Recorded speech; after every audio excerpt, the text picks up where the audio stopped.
بسم الله الرحمن الرحيم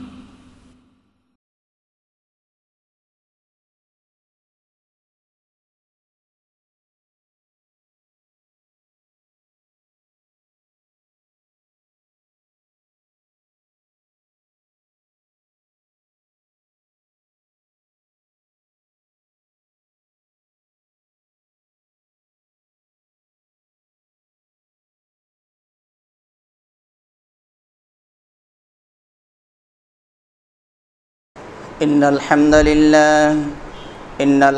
لله نحمده ونستعينه ونستغفره ونؤمن به ونتوكل عليه ونعوذ بالله من شرور أنفسنا ومن سيئات أعمالنا من يهده الله فلا مضل له ومن يضلل فلا هادي له وأشهد أن لا إله إلا الله وحده لا شريك له وأشهد أن محمدا عبده ورسوله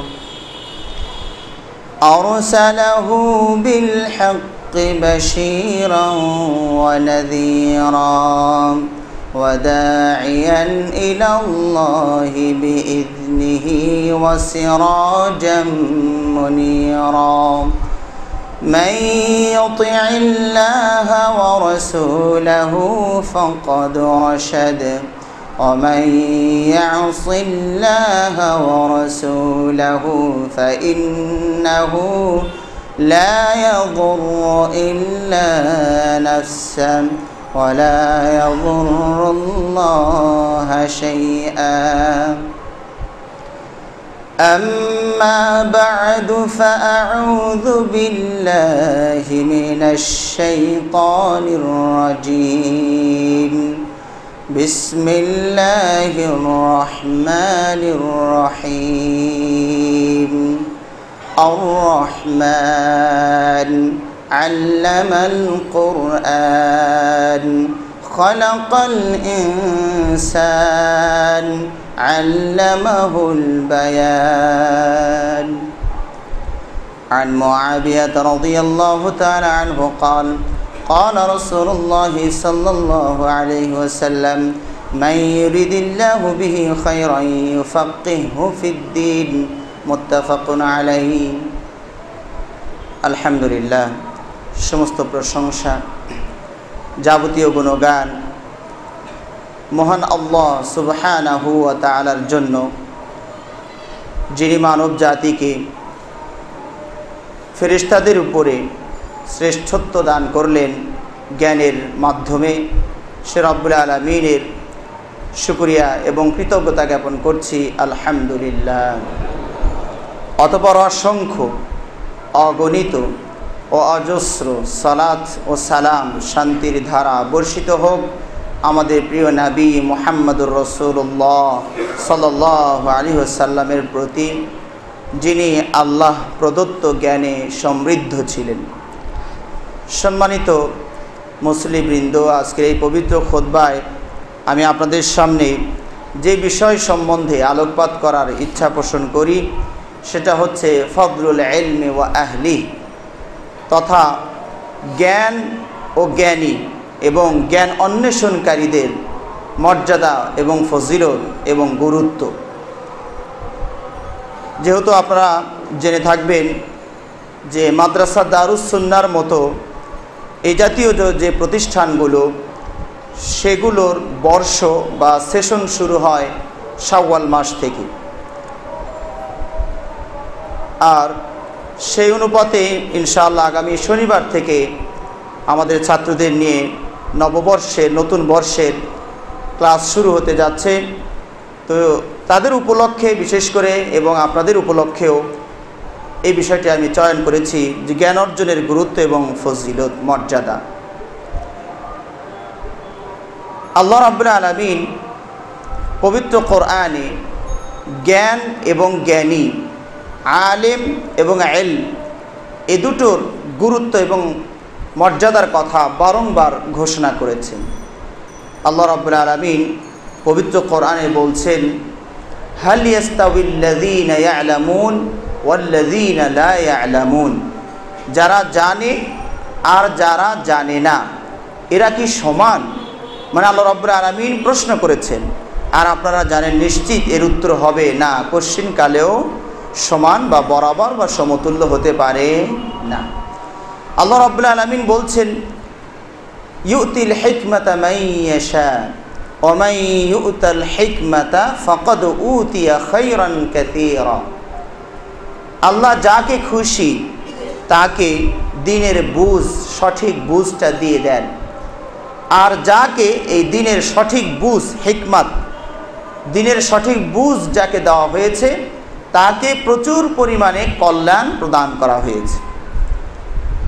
আল্লাহ রাব্বুল আলামিন আরও বলছেন, ইয়ারফাইল্লাহুল্লাযীনা আমানু মিনকুম ওয়াল্লাযীনা উতুল ইলমা দারাজাত।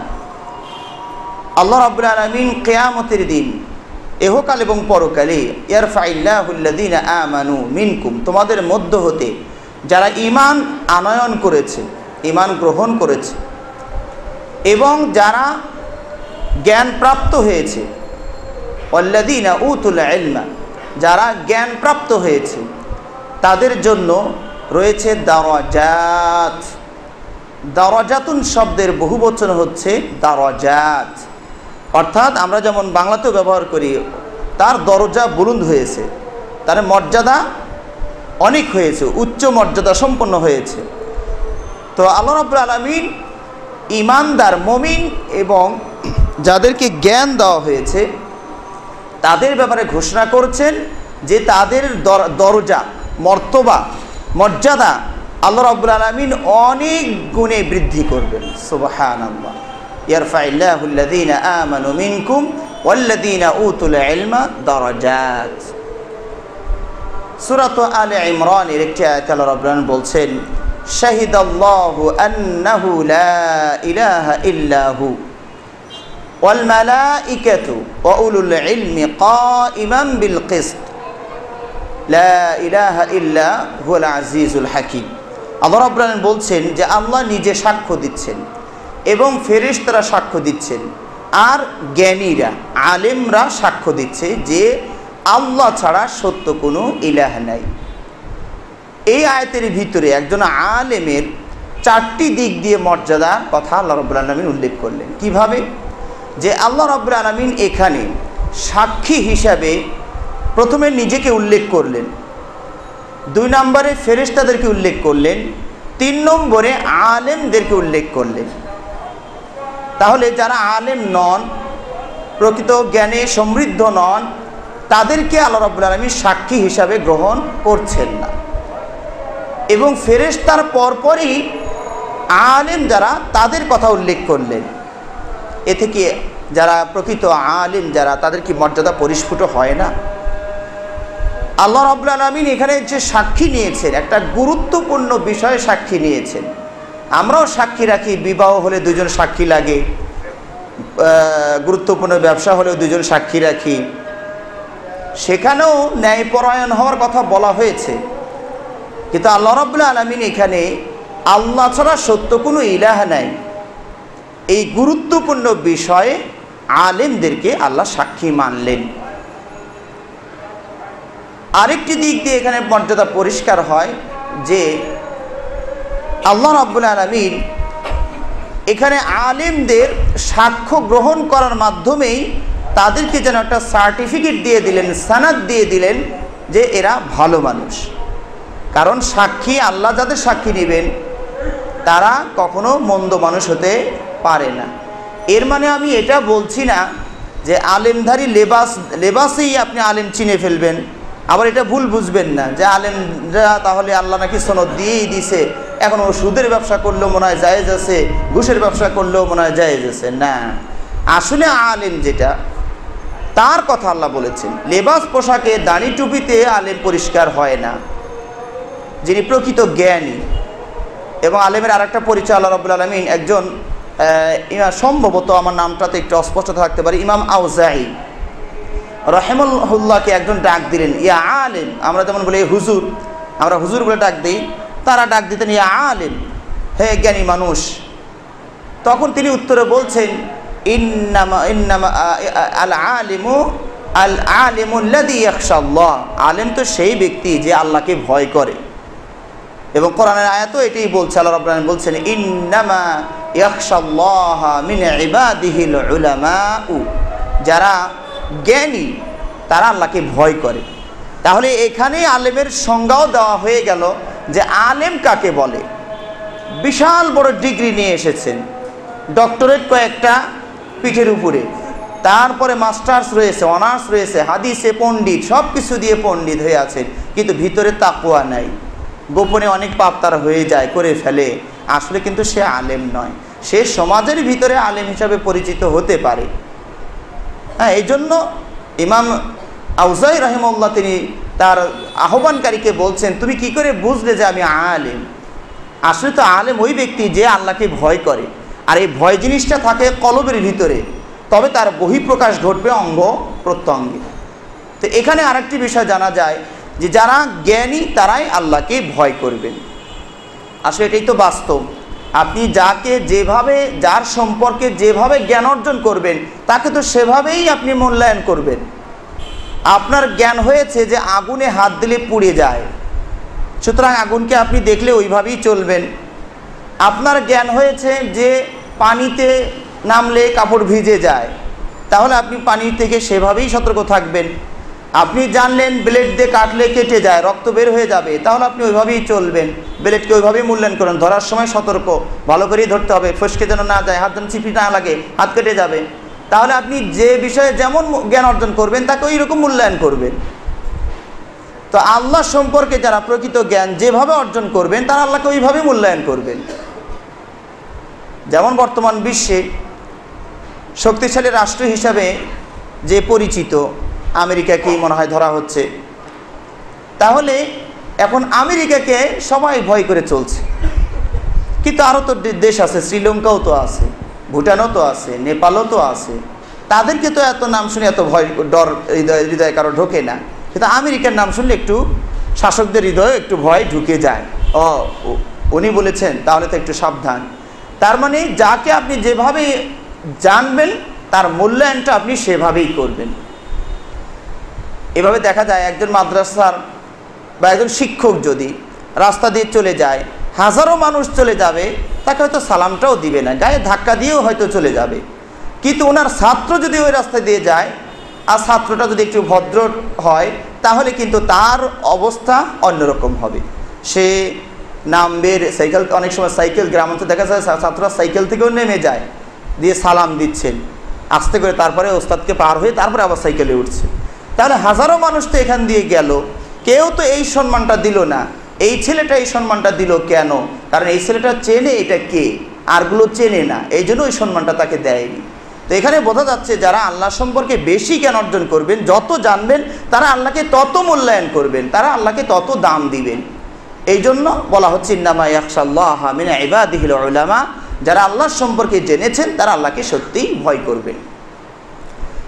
আল্লাহ রাব্বুল আলামিন পবিত্র কোরআনে জ্ঞান অর্জনের জন্য আল্লাহ রাসূল সাল্লাল্লাহু আলাইহি ওয়াসাল্লামকে নির্দেশ দিচ্ছেন এবং বলছেন, অকুর রব্বি জিদনি ইলমা, হে নবী আপনি বলুন, হে আমার পালনকর্তা আমার জ্ঞান বাড়িয়ে দিন, বৃদ্ধি করে দিন। মুফাসসিরিনে কেরাম বলছেন যে পবিত্র কোরআনে আল্লাহ রাব্বুল আলামিন যত জায়গায় এই বেশি রাসূলকে বেশি অর্জন করতে বলেছেন, এইরকম কোনো জায়গায় বলেননি, একটি মাত্র জায়গায় বলেছেন যে জ্ঞান বৃদ্ধি করে দিন। আল্লাহ রাসূল সাল্লাল্লাহু আলাইহি ওয়াসাল্লামকে এই দোয়া তো শেখাতে পারতেন যে হে আল্লাহ আমার উম্মত বাড়িয়ে দিন, হে আল্লাহ আমার ধন সম্পদ বাড়িয়ে দিন, আমার জনবল বাড়িয়ে দিন, শক্তি বাড়িয়ে দিন, কিন্তু অন্য কোনো পয়েন্টে বললেন না। বললেন একটি পয়েন্ট, জ্ঞান নামক শক্তির কথা বললেন যে ওয়াকুর রব্বি জিদনি ইলমা, এবং আল্লাহকে বলুন, বারবার দোয়া করতে থাকুন, হে আল্লাহ, হে আমার পালনকর্তা প্রতিপালক আমার জ্ঞানের পরিধি বৃদ্ধি করে দিন। এই জন্য আল্লাহ রাসূল সাল্লাল্লাহু আলাইহি ওয়াসাল্লাম বেশি বেশি এই দোয়া করতেন, আল্লাহুম্মা ইন্নী আসআলুকা ইলমান নাফিআ, হে আল্লাহ, আমি আপনার কাছে কল্যাণকর এলেম চাই, যে কল্যাণ মানব জাতির উন্নতি সাধন করবে সেই জ্ঞান আমি আপনার কাছে চাই। যে জ্ঞান মানব জাতি সৃষ্টির অপকার করবে, অন্যায় করবে, সেই জ্ঞান থেকে আমি পানাহ চাই। এজন্য অপর হাদিসে বলা হয়েছে আল্লাহুম্মা ইন্নী আউযু বিকা মিন ইলমিন লা ইয়ানফা। আল্লাহ, ওই এলেম আমি চাই না যে এলেম কোনো উপকার করে না, যে এলেম কোনো কল্যাণ বয়ে আনে না, সেই এলেম আমি চাই না। তাহলে এখান থেকে বোঝা যাচ্ছে এই এলেম বলতে কোনটাকে বোঝানো হলো, যা বিশ্ব কল্যাণের জন্য, মানব কল্যাণের জন্য যে জ্ঞানটা হয় সেই জ্ঞানের কথাই এখানে বলা হয়েছে। হ্যাঁ, শুধু কোরআন হাদিসই এখানে অন্তর্ভুক্ত নয়। আপনি যদি অন্য অন্য বিষয়ও দিনকে রক্ষার জন্য আরও জ্ঞান অর্জন করেছেন, তাহলে সেই জ্ঞানেও আপনি প্রশংসনীয়, সেই জ্ঞানের কথাও এখানে কোরআন হাদিসে অন্তর্ভুক্ত হবে। এইভাবে আমরা যদি কোরআন এবং হাদিসগুলো খুঁজি, তাহলে আমরা দেখতে পাবো যে আল্লাহ রাব্বুল আলামিন জ্ঞান এবং জ্ঞানী এবং জ্ঞান অন্বেষণকারীদের কত কথা, কত ফজিলত মর্যাদার কথা উল্লেখ করেছেন। আল্লাহ রাসূল হাদিসে বলছেন, মা ইরিদিল্লাহু বিহি খাইরান ইউফাক্কিহু ফিদ্দীন। আল্লাহ যার কল্যাণ চাইবেন তাকে দিনের সঠিক জ্ঞান, সঠিক বুঝ দিয়ে দিবেন। এবং অপর হাদিসে আল্লাহ রাসূল বলছেন, মান সালাকা তারিকান ইয়ালতামিসু ফীহি ইলমান সাহালাল্লাহু লাহু বিহি তারিকান ইলাল জান্নাহ। যে ব্যক্তি এমন এক পথ দিয়ে চলে, এমন এক ব্যবস্থাপনা গ্রহণ করে যে ব্যবস্থাপনাতে সে দিন শিখতে চায়, দিন বুঝতে চায়, তাহলে আল্লাহ রাব্বুল আলামিন এই পদ্ধতি গ্রহণ করার কারণে, এই পথটা বেছে নেওয়ার কারণে আল্লাহ রাব্বুল আলামিন তার জন্য জান্নাতের পথটা সুগম করে দিবেন, সহজ করে দিবেন। সুবহানাল্লাহ। এর মানে আমি এটা আপনাদের বোঝাচ্ছি না যে আপনাদের সবাইকে হাল চাষ, ব্যবসা বাণিজ্য সব ছেড়ে দিয়ে এসে দারুস সুন্নাহয় ভর্তি হতে হবে, এটা আমি বলছি না। আমি বলছি জ্ঞান অর্জনের যত মাধ্যম আছে, আপনি যদি সেই মাধ্যমগুলো অর্জন করে ওই পথে চলার চেষ্টা করেন, তাহলে এই সুযোগটা আপনি পেয়ে যাবেন যে আপনি এখনও জ্ঞান অন্বেষণের উপরে আছেন। এখনও জ্ঞান অন্বেষণের উপরে যেহেতু আছেন, আপনি একজন ছাত্র, সুতরাং আপনি মর্যাদা লাভ করবেন। ওই হাদিসে, লম্বা হাদিস, সেখানে আরও অনেকগুলো প্রায় 5টি পয়েন্ট সেখানে বলা হয়েছে। এবং আরও বলা হচ্ছে, ওয়া ইন্নাল মালাইকাতা লা তাদাউ আজনিহাতাহা রিদান লিতালিবিল ইলম। জ্ঞান অন্বেষণকারীদের প্রতি ফেরেশতারা পর্যন্ত এমন সন্তুষ্টি প্রকাশ করে যে তাদের ডানাগুলো অবনত করে দেয়। জ্ঞান অন্বেষণকারী ছাত্র যারা প্রকৃত জ্ঞান অন্বেষণের জন্য বেরিয়ে পড়েছেন, তাদের জন্য ফেরেশতারা পর বিছিয়ে দেন। এটাকে দুই অর্থে ব্যবহার করা হয়েছে, যে একটা রূপক অর্থে হতে পারে আর একটা প্রকৃত অর্থেও হতে পারে। তো যদি প্রকৃত অর্থ নেওয়াতে কোনো সমস্যা না থাকে, তাহলে রূপক অর্থ নেওয়ার প্রয়োজন নেই। তো এখানে আমরা বলবো যে আসলেই ফেরেশতারা পর বিছিয়ে দেয়, কিন্তু আমাদের চোখে সেটা ধরা পড়ে না, আমরা সেটা দেখতে পাই না। এবং এই হাদিসে আরও বলছেন, ওয়া ইন্না তালিবাল ইলম লা ইস্তাগফিরু লাহু মান ফিস সামাওয়াতি ওয়া মান ফিল আরদ হাত্তাল হিতান ফিল মা। কোনো বর্ণনায় হাত্তাল হিতান ফিল বাহরি।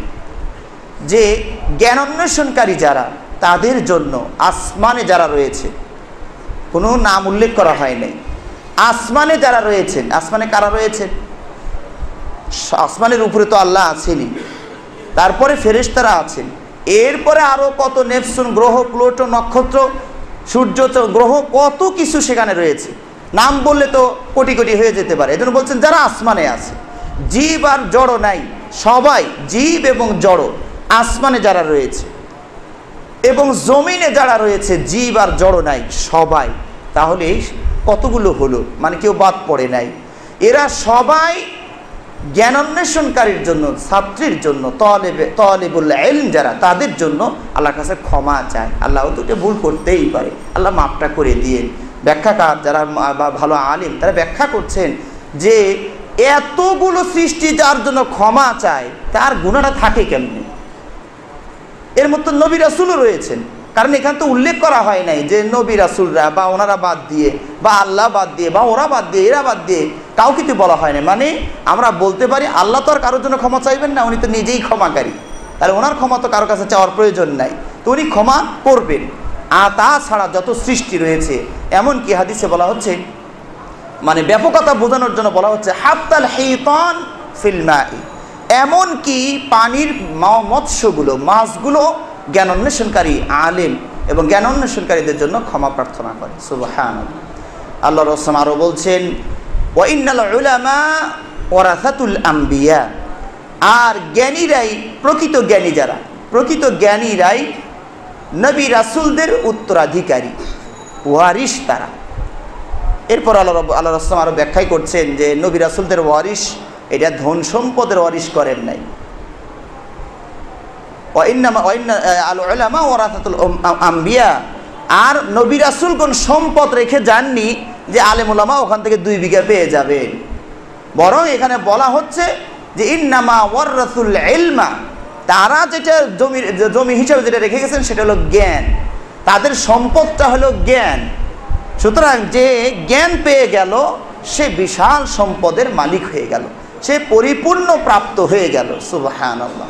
আল্লাহ রাসূল আরও বলছেন ওই হাদিসেই, ওয়া ইন্না ফাদলাল আলিমি আলাল আবিদি কাফদলিল কমারি আলা সাইরিল কাওয়াকিবি, একজন জ্ঞানী এবং একজন আবেদ, আবেদ বলতে তিনি যাকে বোঝানো হয় বেশি শিক্ষিত নন, নিজে চলার মতো শিখে শুধু ইবাদতে বন্দেগীতে লিপ্ত আছেন, তাকে বলা হয় আবেদ। আর আলেম বলা হয় জ্ঞান অন্বেষণ করে অন্যকে বিতরণও করছেন। এই ব্যক্তি আলেম এবং আবেদ, এদের মাঝে মর্যাদার দিক থেকে তারতম্যটুকু কতটুকু আল্লাহ রাসূল উদাহরণ দিয়ে বলছেন, কাফদলিল কমর আলা সাইরিল কাওয়াকিব, সমস্ত নক্ষত্রের উপরে, তারকারাজির উপরে চন্দ্রের যে একটা মর্যাদা, চাঁদের যে একটা মর্যাদা, ঠিক ওই রকম মর্যাদা হচ্ছে আলেম আর আবেদের ভিতরে। অর্থাৎ রাত্রিবেলায় পূর্ণিমার চাঁদ যখন উদিত হয় তখন আমরা সবচেয়ে কাকে বেশি মূল্যায়ন করি? চাঁদটাই। আর মিটি মিটি মিটি মিটি আলো ওই দূর থেকে কিছু তারকা দিচ্ছে, তাদের তুলনায় চাঁদকে আমাদেরকে এখন বেশি আমরা মূল্যায়ন করি। তো ওই পরিবেশে পূর্ণিমার রজনীতে চাঁদকে আপনি যত মূল্যায়ন করলেন, অন্যান্য তারকার উপরে একজন আলেম আবেদের উপরে আলেমের মর্যাদা ঠিক ততই বেশি। তো এইভাবে যদি আমরা এলেম এবং জ্ঞান নিয়ে আলোচনা করি তাহলে দেখা যাবে সময়ের পর সময় চলে যাবে। আমার মনে আছে গত বছর আমি আপনাদের এই বিষয়ে প্রায় 3টি খুতবা দিয়েছিলাম, সেগুলো রেকর্ডিংও আছে। তো আমরা বেশিরভাগই ভুলে যাই, এই জন্য আবার স্মরণ করে দিতে হয়। আর একটি বিষয় সংক্ষেপে আমাদের এখানে এই জ্ঞানের সাথে সম্পৃক্ত আর কয়েকটি কথা আপনাদেরকে বলছি, যেটা গতবার বলা হয়েছে সেগুলো একটু সংক্ষেপে আবার একটু আপনাদের স্মরণ করে দিচ্ছি। আমরা গত বছরেও বলেছিলাম যে জ্ঞানের গুরুত্ব বোঝানোর জন্য বলেছিলাম যে দেখুন, আল্লাহ রাব্বুল আলামিন পবিত্র কোরআন এই জ্ঞান নামক শব্দটা ইলমুন, আইন লাম মিম, এই মূল ধাতুটাকে আল্লাহ রাব্বুল আলামিন প্রায় 900-রও বেশি বার উল্লেখ করেছেন। সুবহানাল্লাহ। এখানে কিন্তু জ্ঞানের মর্যাদা এবং গুরুত্ব বোঝা যায়। কখনো তিনি অতীতকালের শব্দ ব্যবহার করেছেন, কখনো বর্তমানকাল, কখনো ভবিষ্যৎকাল, কখনো বিশেষ্য, কখনো এইরকম করে করে প্রায় 900-রও বেশি এই এলেম, এই জ্ঞান, এই মূল ধাতুটা পবিত্র কোরআনে ব্যবহার করেছে।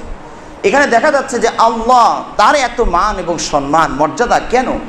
অসংখ্য গুণের ভিতরে অন্যতম একটা গুণ হলো তিনি আলিম, এবং শুধু আলেম নন, আলিমুল গায়বি ওয়াশ শাহাদা, দৃশ্য এবং অদৃশ্য সব তিনি জানতা, সর্বজান্তা যিনি। এই জন্য আল্লাহর মান মর্যাদা এত বেশি। এবং এই জ্ঞান নামক মূল ধাতু থেকে আল্লাহর 3টি নাম তিনি চয়ন করেছেন। একটা হচ্ছে আলিম, আল্লাহর একটি নাম, গুণবাচক নাম। আর একটা হচ্ছে আলিম, আর একটি হচ্ছে আল্লাম, আল্লামুল গুয়ুব, ইন্নাকা আনতাল আলিমুল হাকিম। এইভাবে আলিমুল গায়বি ওয়াশ শাহাদা, এই যে দলিলগুলো এসে গেছে, মোটামুটি 3টি নাম আল্লাহ রাব্বুল আলামিন ব্যবহার করেছে। এরপরে দেখুন আল্লাহ রাব্বুল আলামিন আর একটা গুণ হচ্ছে তিনি মানুষকে জ্ঞান শিক্ষা দেন। তাহলে জ্ঞান যিনি শিক্ষা দেন তাকে আমরা ওস্তাদ বলি, শিক্ষক বলি, কিন্তু এই শব্দ আল্লাহর জন্য প্রযোজ্য, প্রয়োগ করা যাবে না। কারণ আল্লাহ যেটাকে যেভাবে বিশেষণ উল্লেখ করেছেন সেটাকে ওইভাবে উল্লেখ করতে হয়। তা আল্লাহ রাব্বুল আলামিন বলছেন আর রহমান আল্লামাল কোরআন, দয়াময় তিনি কোরআন শিক্ষা দিয়েছেন। কাদেরকে? মানব জাতিকে, মানুষকে কোরআন শিক্ষা দিয়েছেন। খালাকাল ইনসান, মানুষকে তিনি সৃষ্টি করেছেন। আল্লামাহুল বায়ান, তাকে বাচন ভঙ্গি শিখিয়েছেন। ব্যক্ত করার ক্ষমতা, যোগ্যতা আল্লাহ তাকে দিয়েছেন। আল্লামাহুল বায়ান, এদের আমরা অনেক সময় বলি না বয়ান হচ্ছে, ওই বায়ানটাকে আমরা আরবিতে বা আকাটা বাদ দিয়ে বয়ান বানিয়ে দিয়েছি, যে বয়ান হচ্ছে। তাহলে আল্লাহ রাব্বুল আলামিন তিনি শিক্ষা দিলেন এবং তিনি মানুষকে প্রকাশ ভঙ্গি, আর প্রকাশটা কি জন্য? জ্ঞান আহরণ অথবা বিতরণের জন্য প্রকাশ। এই যে এখন আমি প্রকাশ করছি, এটা আপনাদের হয়তো আমার সামনে যারা আছেন তাদেরকে কিছু দেওয়ার জন্য আমি এখন বলে যাচ্ছি। আবার হয়তো আমি কাউকে যদি জিজ্ঞেস করি, ভাই এটা মানে কি, এটার অর্থ কি, তখন আমি মুখ বর্ণনা খুলেছি কিছু জানার জন্য। তাহলে মানুষের বায়ানটা, বর্ণনা বাচন ভঙ্গিটা বা প্রকাশ ক্ষমতাটা কেন দেওয়া হয়েছে? কিছু দেওয়ার জন্য, কিছু জ্ঞান দেওয়ার জন্য, কিছু জ্ঞান নেওয়ার জন্য। এরপরে আল্লাহ রাব্বুল আলামিন তিনি নিজে লেখেনও। লেখা জ্ঞান অর্জনের অন্যতম একটা মাধ্যম। কাতাবাল্লাহুত তাওরাতা বিয়াদিহি, আল্লাহ তাওরাত কিতাবটাকে স্বহস্তে লিখেছেন। তাহলে আল্লাহ রাব্বুল আলামিন তিনি লেখার কাজও করেন, জ্ঞান বিতরণের একটি মাধ্যম। এটা আমরা গুণটা আল্লাহর কাছে পেলাম। তিনি জ্ঞানী, তিনি জ্ঞান শিখান, তিনি লেখেনও। জ্ঞান অর্জনের মাধ্যমগুলো আল্লাহর মাঝে কতগুলো রইল। এরপরে দেখুন আল্লাহ রাব্বুল আলামিন সর্বপ্রথম যে সৃষ্টিটা করলেন সেটা কি ছিল? আউয়ালু মা খালাকাল্লাহুল কলম, সর্বপ্রথম তিনি সৃষ্টি করলেন কলমকে। এই যেটাকে আমরা কলম বলি, হ্যাঁ, এই কলমকে আল্লাহ রাব্বুল আলামিন প্রথম সৃষ্টি করলেন। কেন?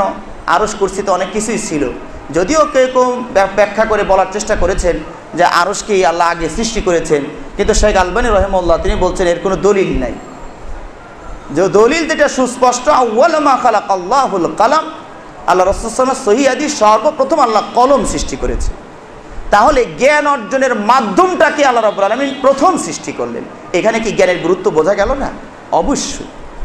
এবং সৃষ্টি করেই বললেন উক্তুব মা কান ওমা সায়াকুন, যা হয়ে গেছে যা হবে সব লেখো, তুমি তোমার দায়িত্ব লেখা। তাহলে আল্লাহ রাব্বুল আলামিন কলম, এবং কলমের শপথ আল্লাহ রাব্বুল আলামিন কোরআনে খেয়েছে, নুন ওয়াল কলামি ওমা ইয়াসতুরুন। নুন এর অর্থ আল্লাহ ছাড়া কেউ জানে না। ওয়াল কলামি, এবং কলমের শপথ।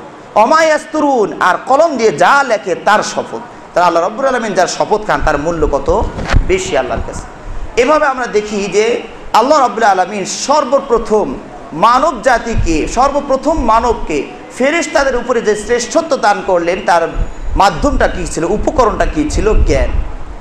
ওয়া আল্লামা আদামাল আসমাআ কুল্লাহা, আদমকে সবগুলো নাম, বস্তুর নাম শিখিয়ে দিলেন, ফেরেশতাদের সামনে পেশ করলেন। ফেরেশতারা নাম বলো, তারা আত্মসমর্পণ করে বলল, আল্লাহ আমরা তো এই ব্যাপারে পড়াশোনা করিনি, মানে আল্লাহ আমাদেরকে তো এটা শিখাননি, আপনি যেটা শিখাননি সেটা তো আমরা বলতে পারি না। তারপর আদমকে বললেন ভালো ছাত্র আদম, আদম ভালো ছাত্র, ফেরেশতারা এখানে একটু 2 নম্বর ছাত্র হয়ে গেল। ফেরেশতাদের আলমকে আদম তুমি নামগুলো বলো তো দেখি, পটপট ফটফট করে গট গট গট গট করে নামগুলো বলে দিলেন। তখন ফেরেশতারা তো ছোট হয়ে গেল। এবার একটা সম্মান আদমকে জানানো দরকার, ভালো ছাত্র যেহেতু, তাহলে বললেন তোমরা সম্মানসূচক সাজদা আদমকে দিয়ে দাও। তাহলে সর্বপ্রথম মানবকে ফেরেশতাদের উপরে শ্রেষ্ঠত্ব দান করলেন, উপকরণটা কি ছিল? এই জ্ঞানই ছিল। এভাবে আসুন আমরা যদি আসতে থাকি তাহলে আমরা দেখতে পাই যে সর্বশেষ নবীর উপরে, সর্বশেষ আসমানি গ্রন্থের সর্বপ্রথম যে আয়াতটি, সর্বশেষ নবী, সর্বশেষ আসমানি গ্রন্থ প্রথম যে আয়াতটি সেটা কি ছিল? ইকরা, ইকরা বিস্মি রাব্বিকাল্লাযী খালাক, পড়ুন সেই আপনার রবের নামে যিনি আপনাকে সৃষ্টি করেছেন। তাহলে এখানেও আল্লাহ রাব্বুল আলামিন পড়তে বললেন। মালয়েশিয়ার সাবেক প্রেসিডেন্ট মাহাথির মোহাম্মদ তিনি বলেছেন যে মুসলিমরা যদি তাদের উপরে প্রথম প্রত্যাদেশ আসমানি বাণী, আল্লাহর বাণী যেটা, সেইটা যদি বাস্তবায়ন করত তাহলে মুসলিমদের এই দৈন্য দুর্দশা আসত। তারা প্রথমটাকেই ছেড়ে দিয়েছে, ইকরা এইটাকেই ছেড়ে দিয়েছে। এখন শুধু রিমোট নিয়ে টেপাটেপি করে, শুধু এটা টিপ দেয়, এটা ভালো না, এইটা টিপ দেয়, এইটা শুধু শিখেছে শুধু। কিন্তু পড়ার যে একটা গুরুত্ব সেটা এখন আমাদের ভিতরে আস্তে আস্তে মুসলমানদের থেকে বিদায় নিয়ে চলে গিয়েছে, যার কারণে জ্ঞানে মুসলিমরা পিছপা হওয়ার কারণেই আপনারা এই মুসলিমদের ইতিহাস পড়ে দেখবেন যে এই জ্ঞান বিজ্ঞানের উৎস কিন্তু মুসলিমরাই ছিলেন, কিন্তু আজকে তারা সব কিছু হারিয়ে এই আত্মকন্দন, আত্মকলহ ইত্যাদিতে ব্যস্ত হওয়ার কারণে এখন সব কিছু তারা হারিয়ে ফেলেছে। আল্লাহ রাব্বুল আলামিন আমাদেরকে বোঝার তৌফিক দান করুন, আমিন। এবং গত বছরের জন্য আমরা এই কথাগুলো বলেছিলাম যে আমাদেরকে যে আল্লাহ রাব্বুল আলামিন পঞ্চ ইন্দ্রিয় দিয়েছেন, চক্ষু, কর্ণ, নাসিকা, ত্বক, স্কিন এবং জিহ্বা। চক্ষু, কর্ণ, নাসিকা, ত্বক এবং জিহ্বা, এই যে পঞ্চ ইন্দ্রিয় আল্লাহ রাব্বুল আলামিন মানব জাতিকে দিলেন, কিসের জন্য দিয়েছেন? জ্ঞান অর্জনের জন্য দিয়েছেন। চক্ষু দিয়ে দেখবেন গাড়িটা আসছে, আপনাকে কতটুকু সাইড দিতে হবে জ্ঞান অর্জন করে নিজেকে সেভ করুন। তাহলে আপনাকে কি দিল? চক্ষু আপনাকে জ্ঞান দিল। দূরে আগুন, ধোঁয়া দেখতে পেলেন, আরে ওখানে তো আগুন লেগেছে, আপনি তো আগুন দেখেননি, দেখেছেন ধোঁয়া, আপনার জ্ঞান হয়ে গেল ওখানে আগুন লেগেছে। আবার কিছু কিছু ক্ষেত্রে আছে চক্ষু রাডার ফেল মেরে যায়, তখন কর্ণ রাডারের প্রয়োজন হয়। আপনি যাচ্ছেন পথ বলে হঠাৎ করে একটা শব্দ হলে, আরে বিকট শব্দ, গুলাগুলির শব্দ, না না দিক তো যাওয়া যাবে না। এখানে কিন্তু চক্ষু রাডার আপনাকে ফেল পড়ে গিয়েছে, ও কিন্তু তথ্যটা দিতে পারে নাই, এখানে তথ্য দিল কে? কান রাডার। আবার কখনো কখনো চক্ষু রাডারও ফেল, কান রাডারও ফেল, তখন নাক রাডার আবার কাজ করে। অনেক সময় দেখবেন মা বোনেরা রান্না চড়িয়ে দিয়ে অন্য কাজ করতে গিয়ে হঠাৎ করে একটা পোড়া পোড়া গন্ধ পায় নাকের ভিতরে, এখানে কিন্তু কানও চুপ আছে, রাডার ওটা বন্ধ আছে, চক্ষুও বন্ধ আছে। নাকে যখন পোড়া গন্ধ, এই ভাত পুড়ে গেল, তাড়াতাড়ি চুলাটা অফ করে দাও।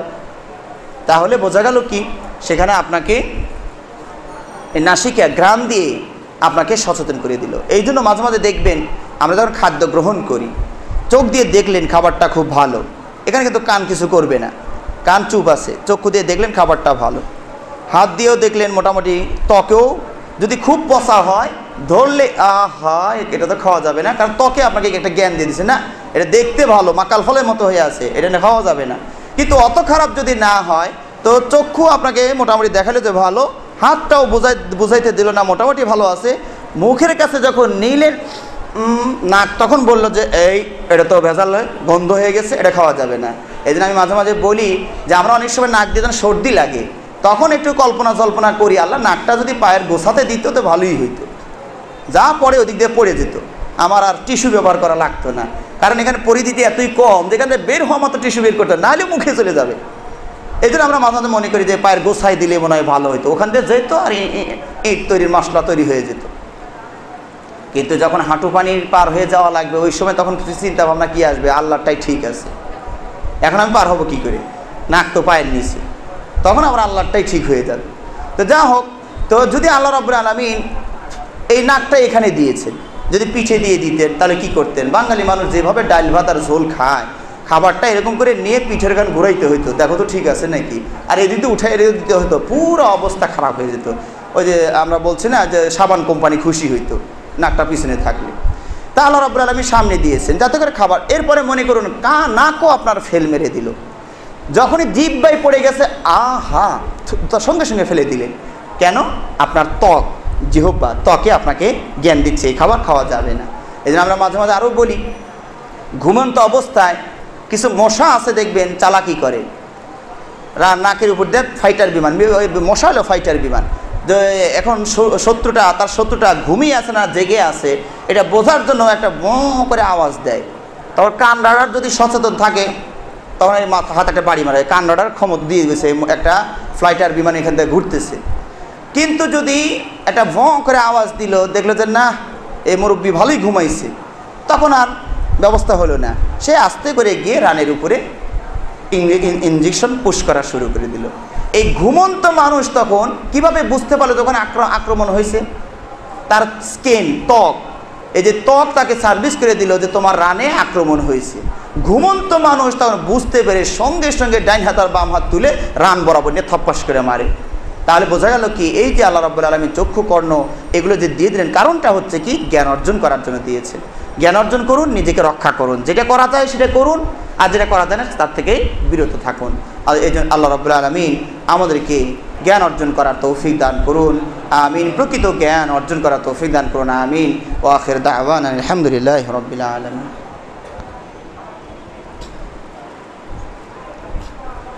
ইন্নাল হামদুলিল্লাহি ওয়াহদা ওয়াসসালাতু ওয়াসসালামু আলা মান লা নাবিয়্যা বা'দা ওয়া আলা আলিহি ওয়া আসহাবিহি ওয়া মান তাবি'আহুম বিইহসানিন ইলা ইয়াউমিদ্দিন, আম্মা বা'দ। সম্মানিত মুসলিমবৃন্দ, আমরা দিন সম্পর্কে অজ্ঞ হতে হতে এমন একটা পর্যায়ে চলে গিয়েছি যে আমরা ইবাদতের নামে বিপরীতমুখী আয়োজনও করে যাচ্ছি, ইবাদতের নামে বিপরীতমুখী আয়োজন করে যাচ্ছি। ইসলামে এই যে শোক পালনের বিষয়টা, আমি আপনার ধর্মের কথা বলছি, আপনি যে ধর্মকে শ্রদ্ধা করেন, সম্মান করেন, আপনি যে ধর্মের পরিচয় দিয়ে গর্ব করেন আমি মুসলিম, সেই ইসলামের কথা আমরা বলছি যে এই যে শোক পালন, এগুলো ইসলামের মানদণ্ডটা কি? ইসলামের মানদণ্ড হচ্ছে সর্বোচ্চ শোক পালন করা যায় 3 দিন। একটা মানুষ যেভাবে হঠাৎ করে স্বাভাবিক মৃত্যুবরণ করুক অথবা শাহাদত বরণ করুক, তার জন্য শোক পালন হবে মাত্র 3 দিন। শুধুমাত্র স্ত্রীকে একটু অনুমতিটা বেশি দেওয়া হয়েছে যে স্ত্রীর যদি স্বামী মারা যায় তাহলে তিনি 4 মাস 10 দিন পর্যন্ত শোক পালন করতে পারবে।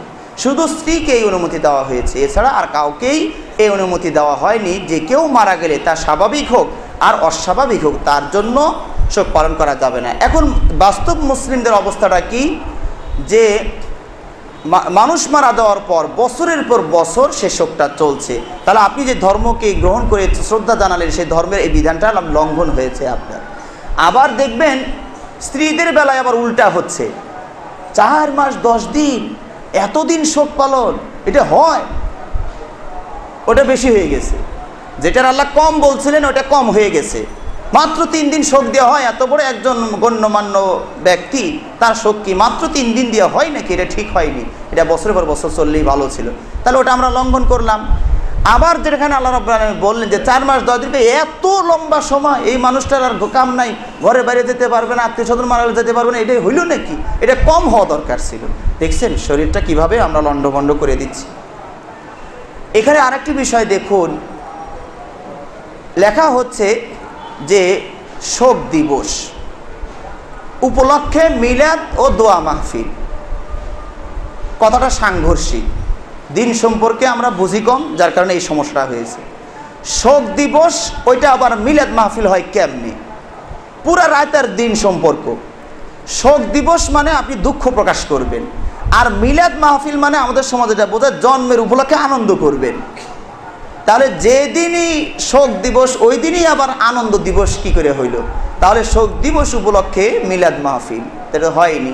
রাত আর দিন, দিন উপলক্ষে রাত, রাত উপলক্ষে দিন, এরকম বললে যেমন হয় ভাষাটা এরকম হয়ে গিয়েছে। শোক দিবস উপলক্ষে কোনো খাবারের আয়োজন শরীয়তে জায়েজ নাই।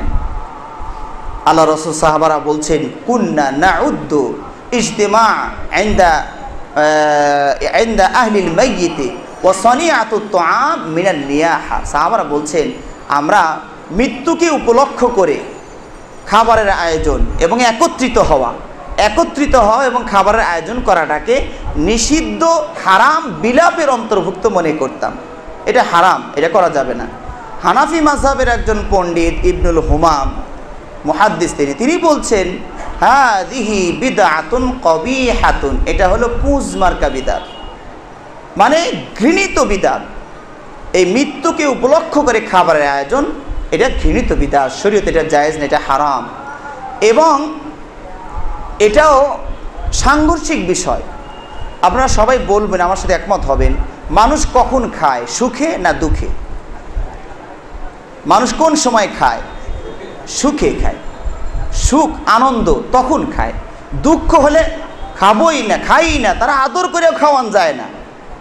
খাও মা, হয়েছে কি হয়েছে, বাবা মারা গেছে তো কী হবে, খাও, তুমি খাও, এ হয়েই থাকে, এই দুর্ঘটনা হয়ে গেছে, হয়েই থাকে, খাও মা, খা। ও খেতে চায় না। কিন্তু এখন আমরা নাম দিলাম শোক দিবস, আয়োজন ভুরি ভোজের। তাহলে সাংঘর্ষিক হয়েছে না হয় নাই? এটাও সাংঘর্ষিক হয়ে গেছে। তাহলে এরকম দিন না বোঝার কারণে এই সমস্যাগুলো হয়েছে। আমি আবারও বলছি, এটা কোনো বিশেষ দল আর গোষ্ঠীকে উল্লেখ করে বলা উদ্দেশ্য নয়। এটা যখন এখন একজনরা আছেন আর তখন আর একজনরা আসবেন, তারাও এই কাজই করে বেড়াবেন। আমরা তখনও বলবো, সময় পেলে তখনও আমরা বলবো। এছাড়া আমরা তো সবসময় বলেই আসি। তবে হ্যাঁ, হয়তো বলতে পারেন আজকে বললেন কেন?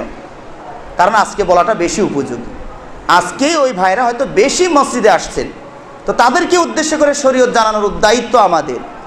হ্যাঁ, সুতরাং এটা কেউ বলতে পারবেন না যে আজকে কেন, গতদিন কেন নয়, আগামী দিন কেন নয়। আমরা বলবো আজকেই তো মৌসুম, মৌসুমের দিনই তো কথা বলতে হয়। মৌসুমে আম না কিনলে কিনবেন কখন? অন্য মৌসুমে তো পাওয়া যাবে না, কোল্ড স্টোরটা পাবেন, অরিজিনালটা পাবেন না। তো যখন যেটা উপযোগী হবে। সমাজের খোদবার উদ্দেশ্য কি? খোদবার উদ্দেশ্য হচ্ছে মুসলিমদের মাঝে যখন যে সমস্যাটা দেখা দিবে, শরীয়তের সাথে সংঘর্ষ বাঁধবে, ইমামের এবং খতিবের দায়িত্ব হচ্ছে এই ব্যাপারে মুসলিমকে সতর্ক করা। যার মানার যোগ্যতা আছে মেনে নেবেন, যার মানার যোগ্যতা নাই তিনি সেটা তার সিদ্ধান্ত তিনি নেবেন। আল্লাহ আমাদেরকে সবাইকে বোঝার তৌফিক দান করুন। এবং আমরা দোয়া করি আজ আদমের যুগ থেকে শুরু করে কিয়ামত পর্যন্ত যত মুমিন নরনারী শাহাদাত বরণ করেছেন, যারা প্রকৃত শহীদ, আল্লাহ রাব্বুল আলামিন তাদেরকে যেন কবুল করে নেন। আল্লাহ রাব্বুল আলামিন যেন তাদের গুনাহ ভুল ত্রুটিগুলো আল্লাহ মাফ করে দেন। এবং আদম থেকে শুরু করে কিয়ামত পর্যন্ত যত নরনারী, মুসলিম নরনারী, মুমিন নরনারী মারা যাবে, আল্লাহ রাব্বুল আলামিন তাদেরকেও যেন ক্ষমা করে জান্নাতবাসী করেন। এবং আমাদের আত্মীয় স্বজন পরিবার পরিজনকে ধৈর্য ধারণ করা তৌফিক দান করুন। এবং আল্লাহ রাব্বুল আলামিন আমাদের ভুল ত্রুটিগুলো মার্জনা করে আমাদেরকে জান্নাতে যাওয়ার পথ সুগম করে দিন। আল্লাহ রাব্বুল আলামিন আমাদের ভুল ত্রুটিগুলো মাফ করে দিন। শরীয়তের জ্ঞানগুলো, সঠিক জ্ঞানগুলো গ্রহণ করার, জানার এবং গ্রহণ করার মন মানসিকতা আল্লাহ আমাদেরকে সহজ এবং সহজ সাধ্য করে দিন। আমিন। সুবহান রাব্বিকা রাব্বিল ইজ্জাতি আম্মা ইয়াসিফুন ওয়া সালামুন আলাল মুরসালিন ওয়ালহামদুলিল্লাহি রাব্বিল আলামিন।